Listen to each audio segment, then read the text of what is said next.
nk'ibi bintu neva apparemment ibi FMI yamwimye izi 200 millions twe tukabimenya ejo bundi début février Mm. kuko ariho hari date y'ukuri bategezwa kwanonsa ko izo 200 millions bazibimye me Mm. hari amasource yacu ku bantu begereye neva ku bantu bari muri BRB bref source nyinshi ziri verifiye zivuga ziti ajya mahera ni kuva muri septembre neva yarabizi ko atazoyaronka.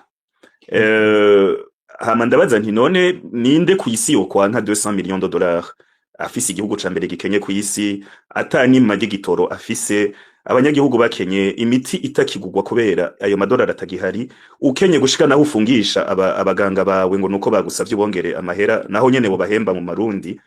um, ukaba ubizi kuva muri septembre yuko izo 200 millions tazozironka ubajije bajya abantu bo muri berbe bakaca badusigurira ngo au fait neva yanse kuyakurako donc we nyene yanse iyo devaluation kuko we n'abagenzi biwe bahora bagenda bagatora 1 million 2 million mwisakoshi bagatwara kuri marché noir aho bunguka 169% kuri taux de change gisigura wowe ugiye ugatora idolari kuri 2800 nimba atari 2900 ukacuja kuri dandaza kuri 7700 inyungu bufise ibiteye ubwoba. Donc ubigize mu mamiliyoni niho neva guma tubwira ati je ndi muri commerce je ndi mu vyunguka ndatunze mwe murakenye. Donc rero bamusavye kugira devaluation vyari kugabanya iyo ekari hari entre we ayatora kwa gusa bakayatanga mwibarabara bakaca bunguka. Apparemment iyo niyo raison principale.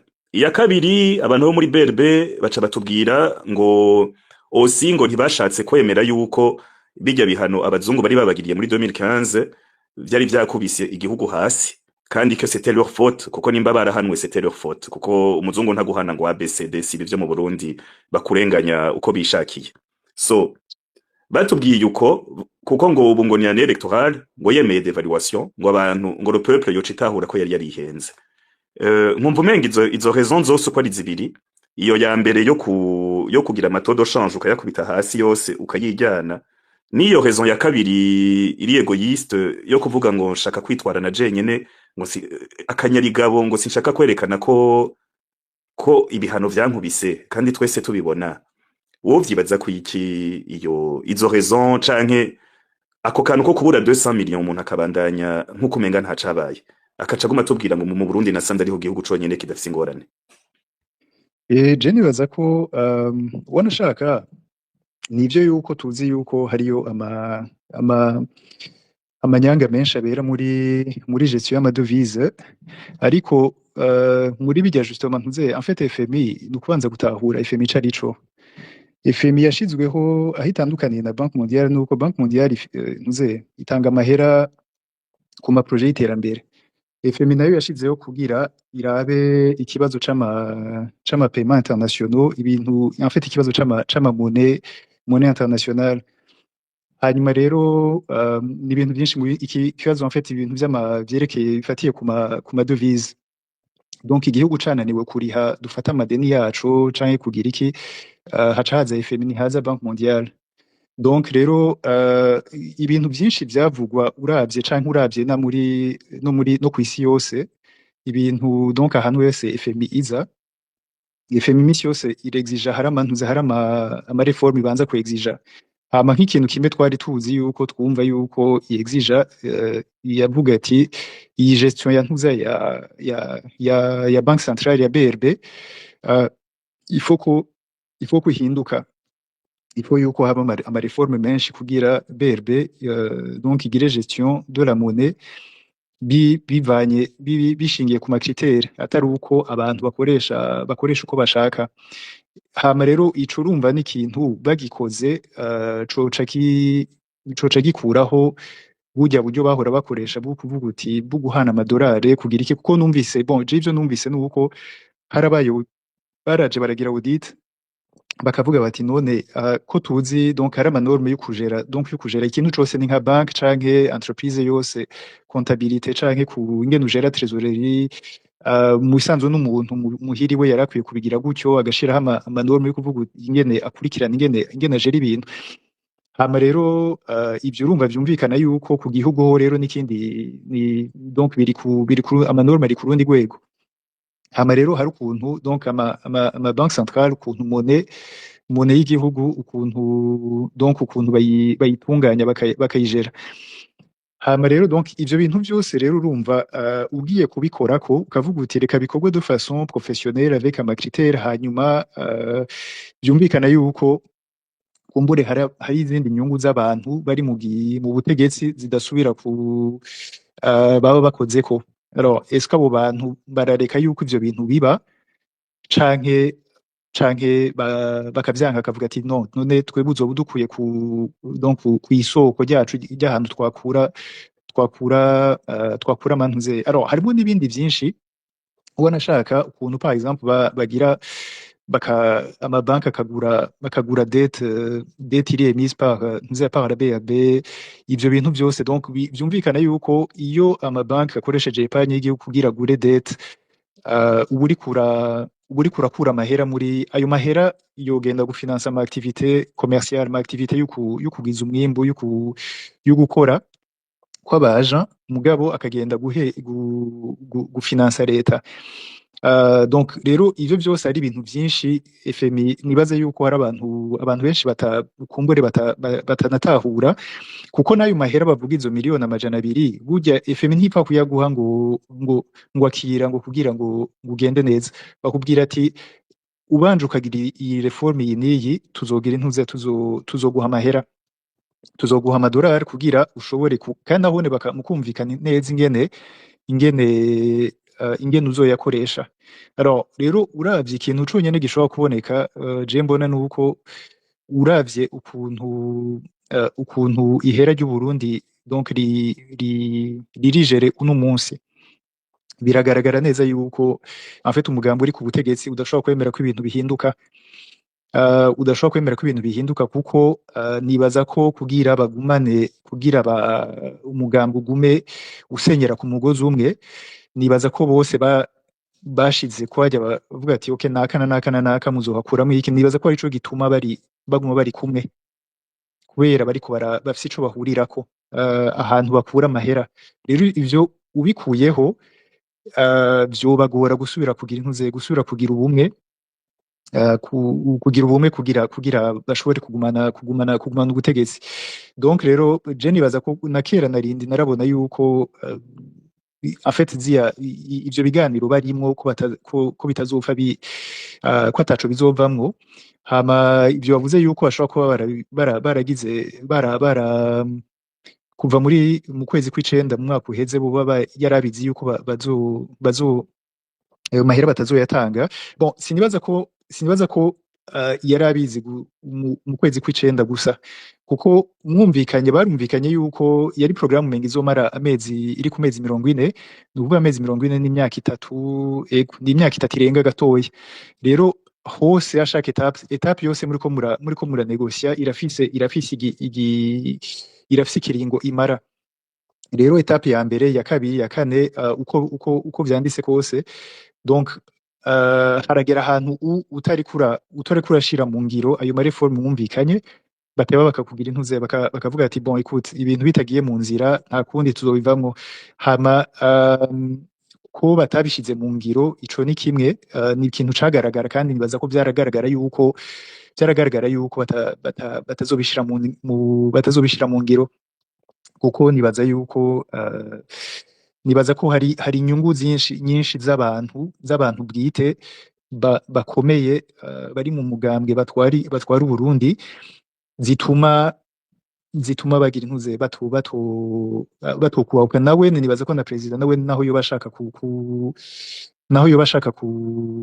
kuzikora ko sinzi ko afise inguvu nyinshi, naho yoba ashaka gutunganya ibintu ufate yuko yoba afise umutima mwiza ashaka gutunganya ibintu by'u Burundi kugisubiza ku murongo, sinzi ko afise inguvu zo gushobora kubikora abo bantu batamukuyeho canke batamukoreye ikibi.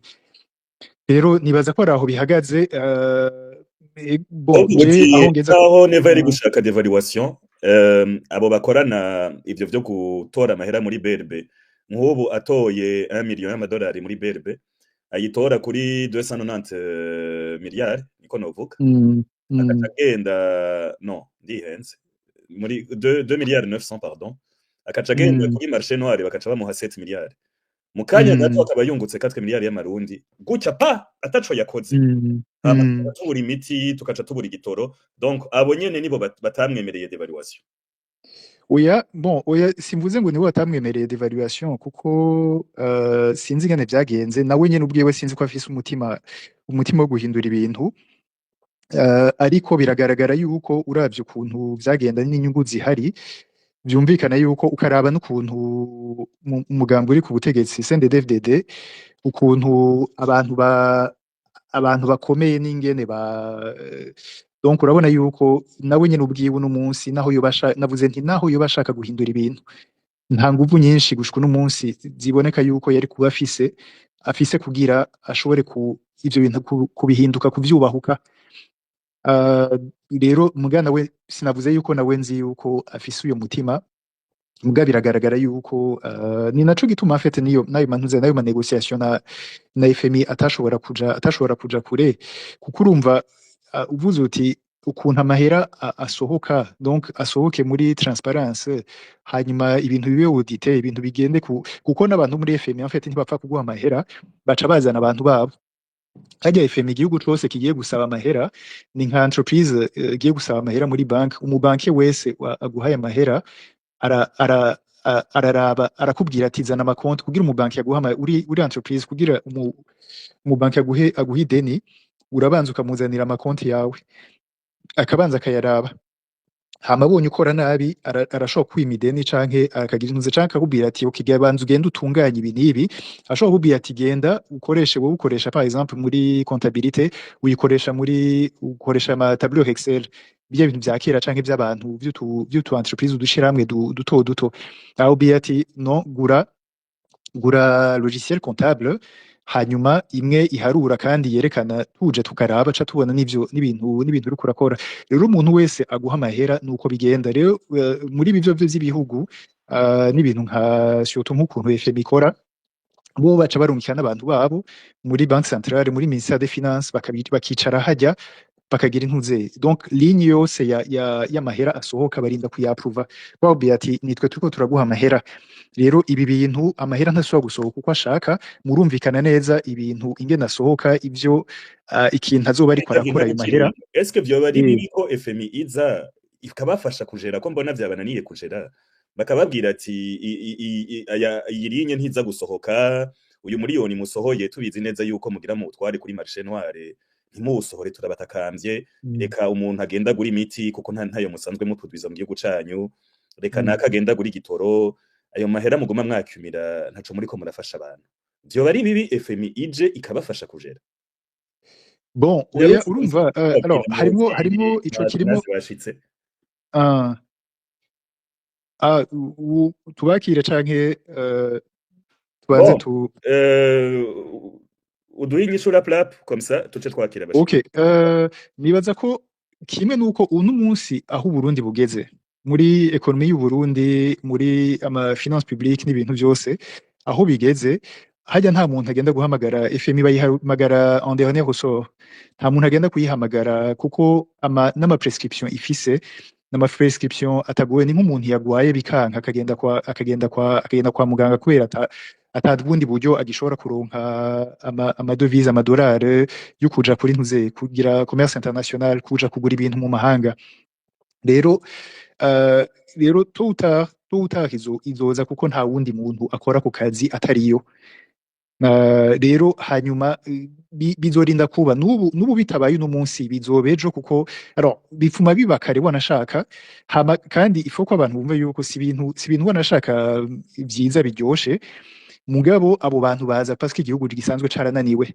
donc abantu bose byabananiye kujera ivyabo haragera ahantu bagenda gutakamba akavuga ati bon nimuze nta kundi donc Burundi buzorinda gucamwo kuko nta kintu cijana tout ce pays ici-bas surtout mu bintu bene ivyo rero to utabizorinda kuba gusa bizoba igihugu carasinzikaye cane gose canke ico aho niho hari ikibazo bazorinda kuza umunsi umwe uwo ari wo wose bazorinda kuza kuko igihugu ntigishobora kubandanya kibaho n'umunsi ukuntu kimeze ata kintu na kimwe kiboneka iyo miti ico gitoro ivyo bintu byose bigurwa hanze bigurwa n'ayo mahera ushobora y'agaciro yo hanze ashobora gutuma ushobora kugura ibintu hanze rero ego nico noshobora kuvuga.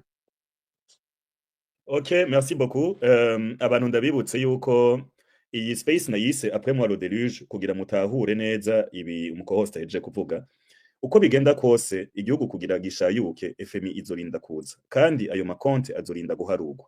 Bazorinda kudukontrola kuko nibo baba badutijije amahera.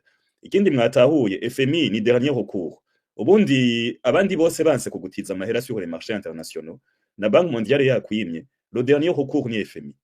Iyo rero nayo iciza ikakwigisha comptabilité.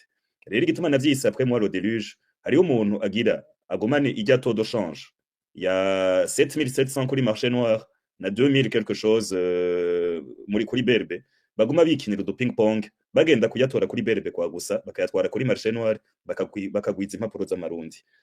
Hama nitwe tubihomberamwo twebwe nk'abarundi ariko we wazoba yarungutse ama miliyardi donc nivyo bita bati après moi le déluge mweje ngira nirire n'ivyahera mwebwe musigare muri pfana. Reka twakire Innocent Muhozi hamwe na Atanaze Karayenga ba invité bacu tubapoza ama question hama bahejeje mwebwe abariko baratwumviriza muce muduga mushobore kuyaga nabo. Je vous demande mwebwe muriko muratwumviriza nukuri mwige kuduga kare pour poser vos questions kuko kenshi mukunda gusaba ijambo vers la fin du space byashushe umuntu atagishobora kuduza abantu bose donc yija kuri shihera kunama mutangure kare. Merci beaucoup. Innocent Muhozi karibu cyane gose. Urakoze rero turakoze David mwiriwe mwese bo turi kumwe na cane mukuru wanje Atanaze Karayenga. C'est toujours un plaisir de le voir kuko ari mu batumye ngira ngo nkunda umwuga wo kumenyesha amakuru. Siniko ndamumenera ibanga nari ngiye muri école primaire we wagira ama édito déjà mu radio c'était à ne pas rater chaque fois twese muhira twaba turi ku radio kugira ntiturate editorial ziwe. Murakoze. Ego merci beaucoup. Urumva nanje nakuze mbona Muhozi numva Karayenga dusoma ivyo yanditse. Ego mushinga naye Karayenga karibu cane gose ijambo ni gwanyu.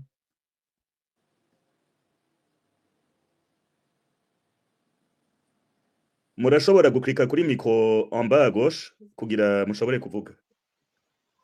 Ego mumbabarire kuko ikiganiro mu kugitegura nabanje kumera nk'ugukunganira muri rya note wanditse kandi note nziza cyane utumira abantu hanyuma ndayitegura mu gifaransa kuko nibaza nti kumbe hariho bene wacu bo mu Rwanda bo muri Congo baza kumviza iyi space cyane n'abandi rero nkundire ntagurire kuri note complémentaire y'ivyo wari wanditse mais en français hanyuma ndaza kugaruka kwishura ibibazo no gutanga izindi siguro ariko mu nkundire ntagure juste la note introductive en français. Donc j'ai entendu tout à l'heure une tentative de lecture de mon CV. Je crois qu'il faut vraiment se dispenser de faire le CV des gens qui, comme moi, ont une longue carrière en matière de journalisme, mais aussi une longue carrière à l'international. L'important, c'est que vous sachiez que je suis journaliste depuis très longtemps et que je continue ce métier.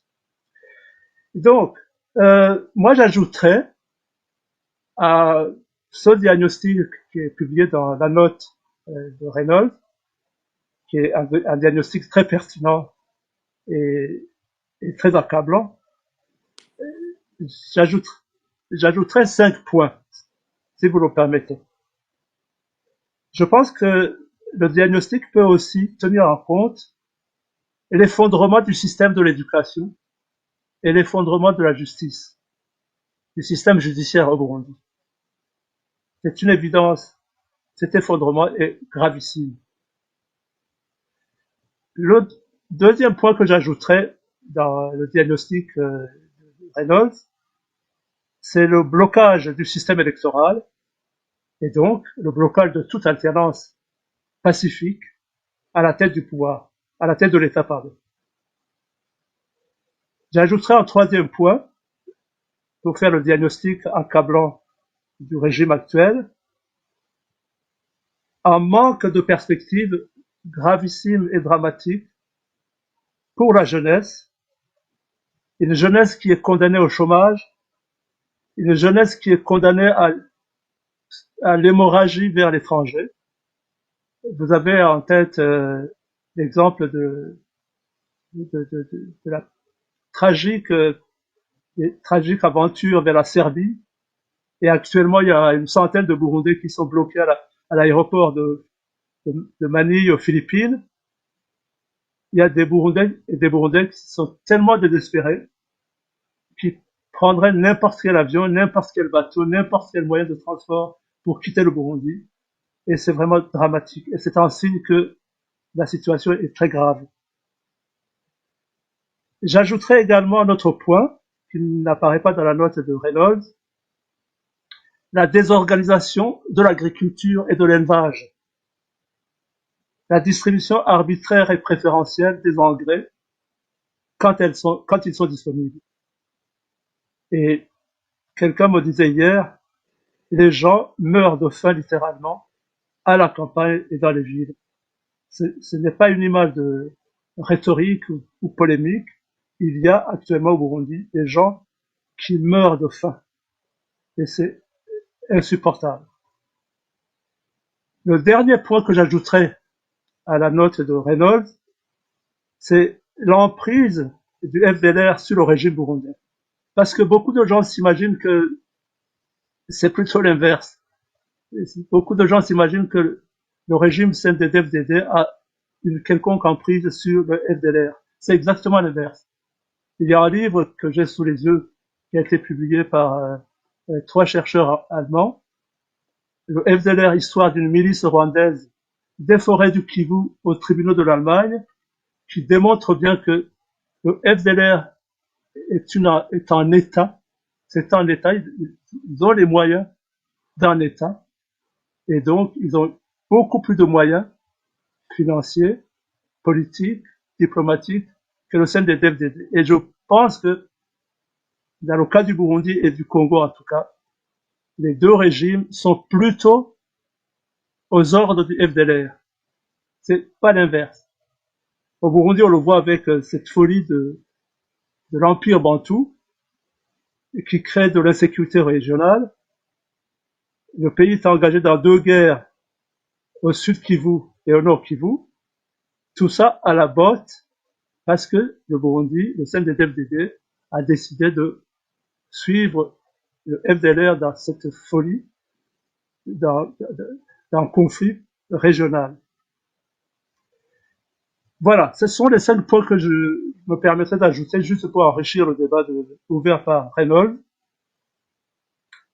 Il y a une petite remarque que je me permettrai quand même de faire, une remarque générale. Nous, les journalistes, nous ne sommes ni des devins, ni des prophètes. Peut-être Moïse fait exception. Mais en tout cas, nous, les journalistes, nous travaillons avec des faits, des dates, des chiffres, des citations précises. Bref, nous faisons de l'analyse à partir d'éléments concrets. Et affirmer que le régime du CNDD-FDD est presque agonisant, je ne me permettrai pas de faire cette analyse parce que malheureusement les agonies sont très longues. On a vu au Burundi, j'ai l'exemple du régime de Michel Micombero qui a agonisé pendant des années. Les gens pensaient qu'il allait s'effondrer, et non, hélas. Les régimes burundais, comme beaucoup d'autres régimes, le régime de Mobutu, le régime de Bokassa, il y a beaucoup de régimes qui ont mis beaucoup de temps avant de s'effondrer. Donc, il faut être très prudent quand on annonce que le régime burundais, c'est pas évident et c'est dommage. Et quel serait le qualificatif que vous donneriez? Non, c'est ce que vous avez déjà indiqué. Le régime est très malade, le pays est très malade. Mais pour autant, malheureusement, la maladie, l'agonie peut être malheureusement encore très longue, trop longue en tout cas. Mais en tant que journaliste, je ne peux pas affirmer que le régime va s'effondrer demain, même s'il y a tous les signes de faiblesse, même s'il y a tous les signes de défaillance. Je crois qu'il faut être très prudent. Et d'ailleurs, je m'empresse de dire que personnellement, je déplore vraiment que le CNDD-FDD ait échoué sur tous les plans. Moi, j'avais espéré, j'ai rencontré Pierre Nkurunziza en 2004 à Kirundo. Il m'a accordé une interview et vraiment, j'étais très confiant. Je pensais que le CNDD-FDD qui avait commencé à faire campagne allait gagner les élections et allait peut-être offrir au Burundi une meilleure perspective que le Frodébu et l'UPRONA. Et je suis sorti de cet entretien, que je peux partager d'ailleurs avec tous ceux qui le souhaiteraient, confiant en pensant que le CNDD-FDD avait quelque chose de nouveau, de frais, et je suis vraiment malheureux, personnellement, de voir que le CNDD a échoué sur tous les plans. Antoine Kaboulare s'en souvient, il y a eu une réunion, une conférence qui avait été organisée par lui, par le fondateur de Wachu, et puis par Laurent Dayohouloumé, et j'avais été invité, et dans la salle, il y avait beaucoup de militants du CNDD-FDD, et à titre personnel, il y a un militant, je ne me souviens plus de son nom, qui m'a invité dans sa chambre d'hôtel, et on a passé la nuit. Il voulait absolument me présenter le plan politique, le programme politique du CNDD-FDD. C'était à Bruxelles. J'en suis sorti convaincu que le CNDD-FDD avait une très bonne analyse, avait un très bon programme, mais pour autant, troisième révélation, j'ai été approché pour adhérer au CNDD-FDD. Et j'ai refusé. Et j'ai refusé parce que j'avais suivi Pierre Nkurunziza à Kirundo, à Bugabira. Je sentais bien son discours.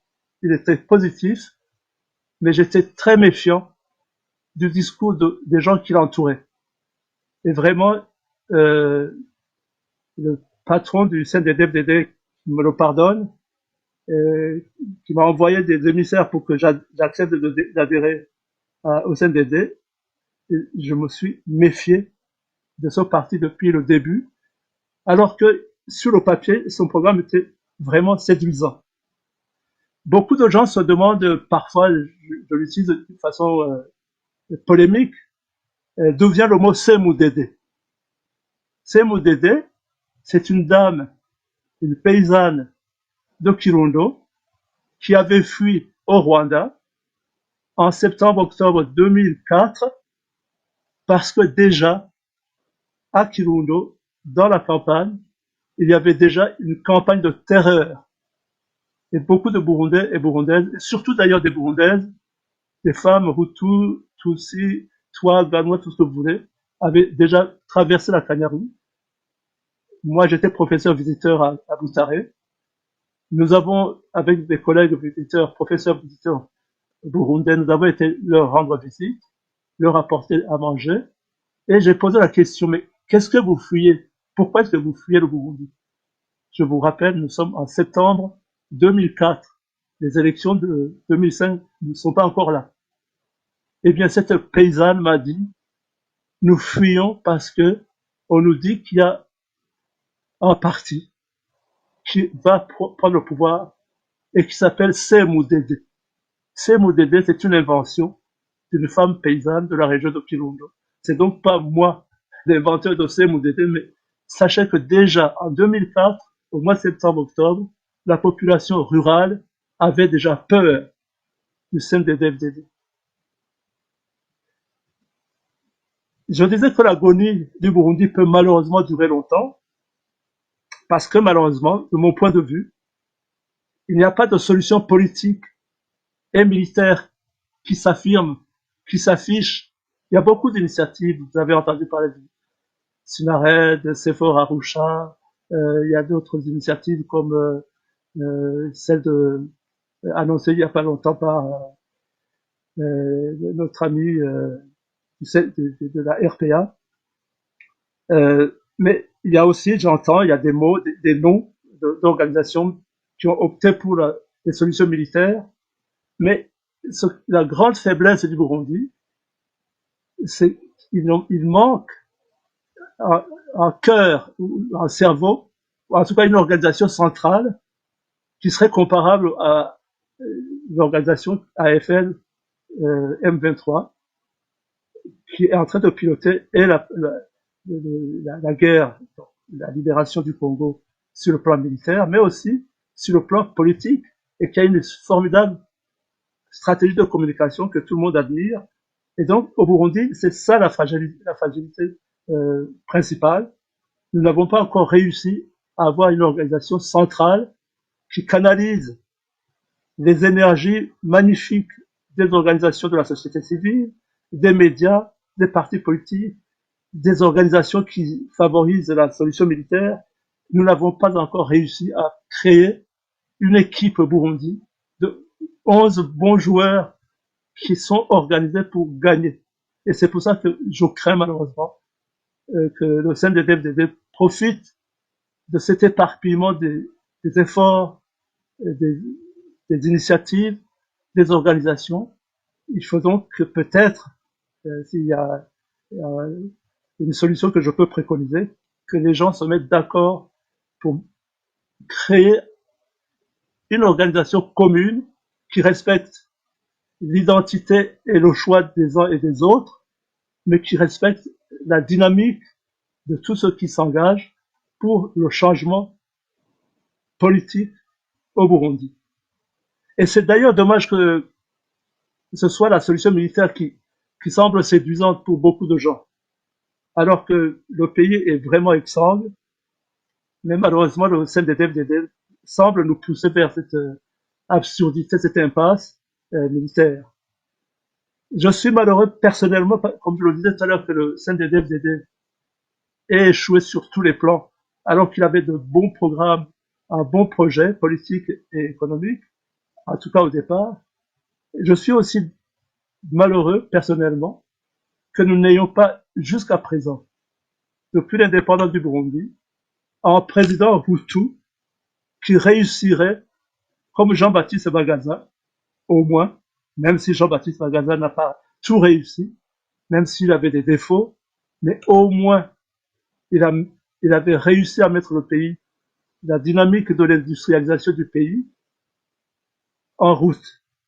Je rêve d'un président Hutu qui pourrait réussir et relever le défi que le CNDD-FDD a échoué à mettre en œuvre. Et personnellement, j'aurais bientôt fini, je préfère une solution électorale. Je trouve désastreux, même si beaucoup de gens peuvent penser que la solution n'était peut-être pas la meilleure, parce que la personnalité est contestée, est contestable peut-être, mais je trouve que c'est dramatique que Agathon Rwasa n'ait pas gagné les élections, parce que ça nous aurait mis dans une dynamique d'alternance politique, quitte à ce que Agathon Rwasa et le FNL, le Parti Hutu ou bien le CNL rendent des comptes sur le massacre des Banyamulenge, qui est visiblement un crime de génocide et qui a été revendiqué par un militant du parti d'Agathon Rwasa. Mais à part cette réserve, je souhaiterais vraiment que demain, la meilleure solution soit une solution électorale qui puisse donner la chance à un président Hutu d'émerger, un président crédible, propre, et qui puisse au moins égaler le bilan de Jean-Baptiste Bagaza. La solution électorale qui se dessine actuellement, Burundi Bravo, il faut la soutenir évidemment, même si il ne faut pas se faire d'illusions. cette coalition n'a aucune chance de destituer le régime CMDD à l'issue d'élections transparentes, apaisées et inclusives. J'ai publié il n'y a pas longtemps une chronique, et j'en aurais fini là-dessus, une chronique sur les massacres des innocents du 12-12-2015. Et mon hypothèse est la suivante. Et en fait, je répète ce qui est dit souvent par d'autres analystes. La première hypothèse, c'est que, c'est même pas une hypothèse, c'est une évidence. Le CNDD-FDD est déterminé à garder le pouvoir à tout prix, absolument à tout prix, coûte que coûte, pour échapper à la justice. Parce que le CNDD, comme je le disais plus haut, il a échoué sur tous les plans, économique, politique, sécuritaire, la justice, l'éducation, bref, tous les plans. Le CNDD-FDD ne peut pas se permettre de lâcher le pouvoir parce qu'il ne veut pas rendre compte à la population burundaise. Et de ce fait, c'est le deuxième constat, de ce fait, le CNDD, pour garder indéfiniment le pouvoir jusqu'à ce que Jésus revienne, comme ils le disent avec humour, le CNDD n'hésite pas à commettre des crimes qualifiables comme des crimes de génocide, des crimes contre l'humanité et des crimes de guerre. Comme en 2015, exactement. La répression des manifestations contre le troisième mandat de Pierre Nkurunziza a donné lieu, mais c'est un tribunal international qui devrait le statuer et l'affirmer de façon beaucoup plus crédible et sérieuse que ce que je fais ou que d'autres juristes feraient. Ce sont des crimes de génocide, des crimes de guerre, des crimes contre l'humanité. Et d'ailleurs, je me permets de mentionner une remarque que j'ai également mentionnée dans cette chronique. En fait, le Burundi, depuis 1965, depuis l'attaque contre Mwambutsa par la troupe de Antoine Serupa Abou et le massacre des Tutsis dans la région de Bukeye par la jeunesse mélécano,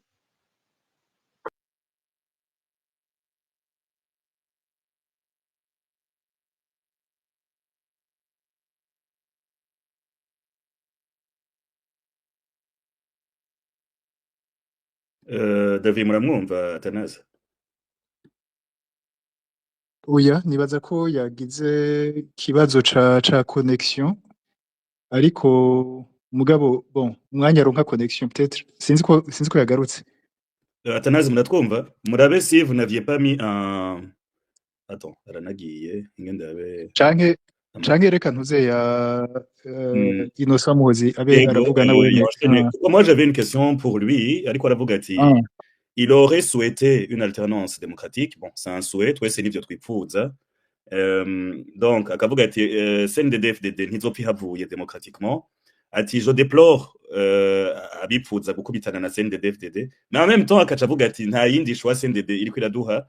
Est-ce que c'est pas des langages juste diplomatiques pour dire, bon, nta yindi choix ni mugwane ababishaka? Et là, bon, kuko urumva uvuze uti igihugu kigeze habi cane, kiri muri agoni, me agoni irashobora kumara igihe kinini, ukaca uvuga uti kandi CNDD-FDD nta yindi choix iriko iratanga atari yo gukubitana, ukaca uvuga uti kandi nta n'amatora bazopfa bagize, ukaca uvuga uti je déplore ko batakurikije ivyo bari banditse sur papier. Bon, turabibona twese barirukanye tous les intellectuels, baratoteza, barakuramwo ba Nyandwi, tout ça. Ubu la question yi space clairement il y a après moi le déluge ni qui peut ou qui va se lever pour sauver le Burundi, kuko aho bigeze igihugu kiri muri agoni ntituzoguma ngaha twanaliza tuvuga ngo tugeze habi. Il faut ko dutangura kwipoza la question, quel est le profil y'umuntu qui peut nous kudukura muri agoni justement turimwo, quelle serait cette personne? Abo bantu ni bahaguruke. Bon voilà, moi c'était ma question. Mushinga nawe Muhozi, karibu cyane gose. Murakoze cyane. Numvirije avec beaucoup d'attention ce que disait notre René Karayenga, avec beaucoup de désaccords très évidents de mon point de vue. Icambere tugomba kumva, à mon avis, ni inkomoko y'isituation turimo no munsi. Inkomoko y'isituation turimo no munsi iri kure cyane muri histoire yacu post independence. bien évidemment byinshi byatanguranye na colonisation ok mugabo na independence tuyironse wagasura apfuye kuba hatabaye capacité yo kubakira l'état moderne Burundi kuri sécurité pour tous intahe nyantahe na projet yo gukura igihugu mu bukene kugira abarundi bose bashobore kuduga yavuze president Bagaza yakoze cyane kuri iki ca economie na social kubaka amashirahamwe kubaka ama société régionale de développement kubaka uburaro donc une politique d'habitat amashuri etc mais il a manqué deux choses vitales zatumye tuza ama crise yose tukirimo gushika ubu